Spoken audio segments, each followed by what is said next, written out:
All right, guys, we get started here. Some positives from the game. Damone Clark, 19 tackles, 2.5 tackles for loss, 1 sack, leads the nation in tackles. He has 98 tackles. So proud of him, and his play was phenomenal. He was all over the field. I thought he played with great effort, showed us great leadership. Neil Farrell had 9 tackles, 3 tackles for a loss, and a sack. That's his most productive game here as a Tiger. He still has some gap integrity stuff to take care of, and he knows that, but very proud of the production of Neil. On offense, some of the things we got to improve. Obviously, scoring on the goal line. When we didn't score down there was key to me in the ball game. -3 in the turnover ratio. We did not get enough turnovers, and we had too many turnovers. Didn't protect the quarterback like we wanted to, and we just couldn't find the seams, and we didn't block their stunts and slants like we wanted to in the run game. On defense, it all came down to gap integrity. Just stay in your gap and tackle and set the edge. Those are the 2 biggest things that we got to improve on coming up this week. Open date, fix LSU first before we move on to our opponent. Our guys are self-scouting today. Tomorrow will be a light practice. Wednesday will be a light practice. Thursday will be the Tiger Bowl. Thursday and Friday, all our coaches, including myself, will be out recruiting and watching games. Any questions? Hey, Coach, good morning. A couple questions for you. The talk after the game, at least what I'm hearing, is to ask you is about adjustments, halftime adjustments, and maybe a lack of adjustments. Looking at the film, do you feel like you guys could have changed some things? No question. I think that's something that we have to get better at during the game. You know, Jock, you don't want to wait to halftime. I want to get those things fixed on the sideline after the series. Sometimes it's happening, sometimes it's not. But obviously in the third and the fourth quarter, when we're not playing well, we need to do better at halftime adjustments. There's no question about that. Coach, how do you think your assistants are doing, juggling, kind of in their brain, wondering where am I going to be working next year, and then also trying to do the best job they can for LSU at the moment? You know, what I see every day, they're doing the best job for LSU at the moment. We have meetings. Everybody's early for meetings. We have offensive and defensive meetings. That door's shut. They're in there. Nothing has changed in the building as far as I know. Hey, Coach, I know you mentioned recruiting just a couple minutes ago. Just what does recruiting look like on a typical open week for you guys? And I guess maybe how does it change this year, if any? Yeah, evaluation, you can't talk to the guys. You got to take care of Louisiana first. We're going to Louisiana. We're going to see some key players in Houston. We go to the school, obviously. Talk to the guidance counselor, check their grades, ask the coach how they're doing, maybe see a workout, maybe not see a workout, but definitely see a game. I think it's more or less being visible, and then number 2, still evaluating some prospects out there. But a lot of the prospects that we're seeing are committed to us and or have an offer from us. So it's just a matter of recruiting and going to recruit the coach. Obviously, can't talk to them. After the game that Garrett gave y'all a spark there. Obviously, it was kind of in the score was a little bit out of hand at that point, but do you take the bye week at all to look at that position? No, Max is still out starting quarterback. He was a little beat up. He got hit, and he made a tremendous play to Trey Palmer. That was a tremendous play, and he took a big hit. And he was getting some hits in there, and I just wanted to give him a break, get Garrett some time. I told Garrett I'd give him some time. But Max is still out starting quarterback, but if there's a chance for us to give Garrett some time in there, some quality reps, we will. And it got to a point there against Ole Miss to where you guys were down to some third-string guys in there in the secondary, with injuries and other things going on. Is there an update on how some of those guys are doing, what the plan on for the bye, whether it be Cordell Flott, Major Burns, and those guys? Yeah, Major is not available right now. Cordell Flott won't be available this week for practice. Hopefully he's available next week. I will not know that. Anthony Bradford will be unavailable the rest of the season. That's the only update I have right now to give you definitely.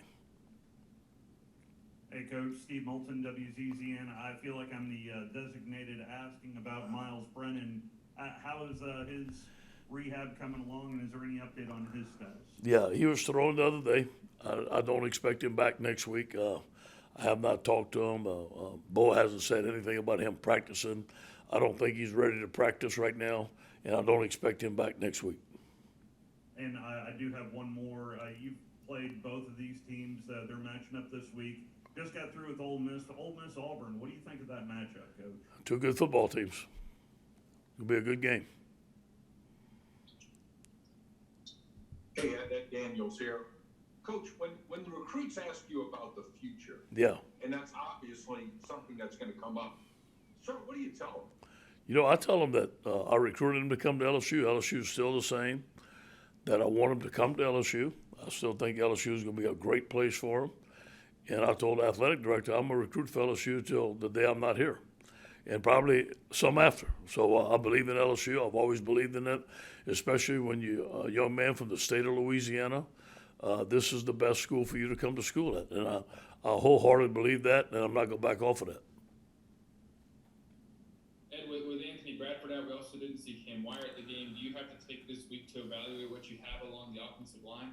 Yeah, I think Cam's going to be ready. Looks like Cam's going to be ready. We talked about it this morning, and we're going to see how he does this week. But I do believe he's going to be ready. Chase on as well, maybe? Maybe. Not able to practice in the next couple of days, but I think he's going to be ready for Alabama. Thank you. Yeah, hey, Coach. I mean, we've really got to see a lot of these freshman receivers this year. I know we've asked you about him a lot, but just, Malik Neighbors is one guy that I think's come along really the last couple of weeks. What do you like about him and kind of his development over the last couple of weeks and what he can do for us this season? Very smooth receiver, great route runner, has great eye discipline, catch radius, is very, very competitive. And, he also played defense. He's tough. I mean, he could probably start for us at safety. He is an excellent athlete. He's going to be an excellent player here. Hey, Coach, a couple of fill of the week, if you don't mind. You talked about Neal and his progression, kind of like Damone. What did you guys specifically want him to improve upon? No. And why do you think he's having such a good season? Yeah, open field tackling, pass coverage. And Mike, you come out here any Saturday or Sunday, anytime during the day, usually, in the off season, Damone's working out. I mean, he is relentless, and he's worked a lot on his hip flexibility. He's a big, strong athlete, very fast. Now he's working on his flexibility where he can flip his hips and man coverage. And you see it the other day. He's done a phenomenal job on that, and his open field tackling has just been off the charts. That tackle he made on that quarterback on the sideline, and him running that quarterback down was a phenomenal football play. How about Neal? Because he's a guy that, I guess he sat out right last year, Yep. and then had to come back and get conditioned. And, Yep. Just what has he really improved upon? Neal, first of all, he's improved in his condition. He still has a ways to go. He's lost some weight. But you know what? Neal came back hungry. Neal has a great feel for the ball. Sometimes it's great. Sometimes it gets him in trouble. He jumps out of his gap and he makes a big play, and sometimes he jumps out of his gap and the ball goes into his gap. So I think that his awareness, his ability to shed blocks, it's been hard for them to single block him. He has destroyed some single blocks. He's played really, really well with his technique because he explodes and he comes out of his hips and uses his hands. The thing he still needs to work on is gap discipline. Do you think that year away made him hungrier? Do you think that changed Yeah. his mindset? He came back a different cat. Okay. And then just finally on the practice side of things this week, you talk about taking it slow. Obviously, you got a lot of injuries you got to manage, et cetera. Is this week really about self-scouting and let's figure out kind of get back to fundamentals? A lot of times coaches use the open day to stress the fundamentals and tackling, et cetera. Yeah. Well, you know what? We're not going to have any pads on all week. I'm going to give the guy they're beat up. They've been going 8 weeks straight plus camp. We got a lot of nagging injuries, so we're going to go helmets and spider pads, but it's going to be more teaching. We have some things on offense and defense that we want to put in, and we want to look at. So it's a good time to do that, and also a good time to self-scout. But basically, we're going to have a Monday practice tomorrow, and just an installment practice on Wednesday, and then the younger players bet the scrimmage in the Tiger Bowl on Thursday.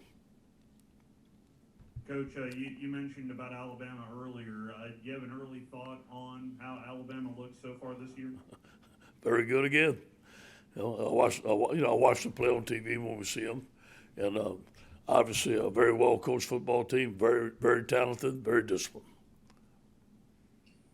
Coach, I know we've been talking about Damone for the past 2 days about physically what he's improved on, but when I watch him, he's just as happy for other guys making plays than he is for himself. I mean, is that leadership quality, is that kind of one of the biggest things, especially in a time like this where you're kind of low on the roster? Well, I think Damone has done a tremendous job for us in that area.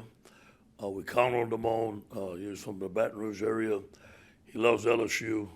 He's got a bright future, and his leadership qualities are invaluable for us. And he's been a leader ever since he stepped on campus here, and we really appreciate his leadership.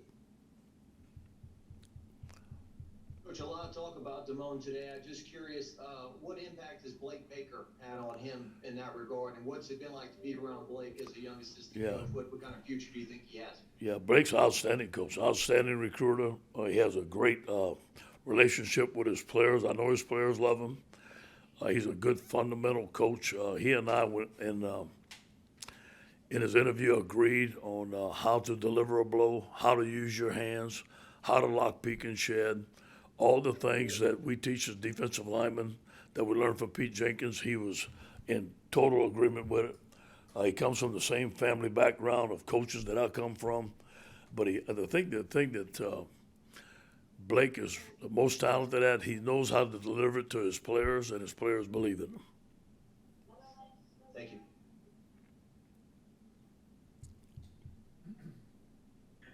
Hey, Ed, obviously one of your skills is known for being a good motivator of players. Do you feel like you have to motivate them in a different way for these last 4 games, or say anything different, or given the situation, or do you feel like that they're still well motivated to play? I feel they're still well motivated, Scott. There was a lot of want to before that game, and still throughout the game. As far as want to, I've not seen that in this team. I do believe a week off is going to help. I do believe us playing Alabama next week not much has to be said. It shouldn't be, because of the type of team that Alabama is. We're going on the road to play them. So I think our guys are going to finish out. There's a lot of guys that are in there last year that want to finish out, that want to play great. There's some young guys that want to prove themselves. So I think there's a lot of motivation. In fact, I know there's a lot of motivation left. There's a lot of motivation in our staff. Our practice has been energized. Nothing has gone down in our practice as far as energy and the volume our players are putting out. So I believe it's going to be a strong finish. Hey, Ed, 2 questions. The first one, always talk about Devante Parker. How important and impactful has it been for him to have this kind of a season while representing number 18? Yeah, that's a good point. And the number 18 is character, what you do on and off the field, sort of like the perfect player, and not necessarily is the best player. And we gave him the number 18 because of academics, his leadership, his work in the weight room, the way he handles himself, and then to be a great player on top of it just adds to the number, which is a great number. It's a great tradition. I love the tradition. And I know the game is not until next weekend, but waking up today or going forward, have you had any thoughts about next weekend being your last game against Alabama as LSU head coach? I don't look at it like that. I don't have time to look at it like that. And again, it's not me. It's not about me. This is about me representing these young men. I take it one day at a time. Today we're working on self-scout.